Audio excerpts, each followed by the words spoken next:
готвен съм за семейния албум, за материалите, все пак да видят и батковците и те да ме одобрят. Това ни е семейния албум, лекички такива модификации съм направил. Ако влезе във вашето семейство, да си имаме готови снимки отпреди. Например, започвам от раждането. Ето, кръщане. От раждането, да. Отрал съм ти кожата. Така, имам... Окей ли е? Как бе, топ? Топ. Така, продължаваме така. Аз растя, развивам се, отивам ученик. Първи клас. Ето, как посрещам първи клас, а? Добре ли го посрещам? Посрещам първи учебен ден. Захвата добре ли ми е? Чудесно. Добре. Страхотно. Изпани лактите само. Спъни лактите.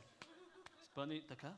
По-добре. И сега леко палците надолу. Палците надолу. То не може повече. На другото долу. Така. Така. Да. Добре, Почти добре. Да, ще поработим, окей. Така, втори клас ще го поработим. Само една питанка имам. Да, тук съм абитурент. Абитурент, виж, извисявам се над всички, понеже аз знам, че ти в седми клас си искал да бъде, страдал си, че си бил само 1,85 и това е било голема депресия за теб. Ами да, бях най-ниския в отбора.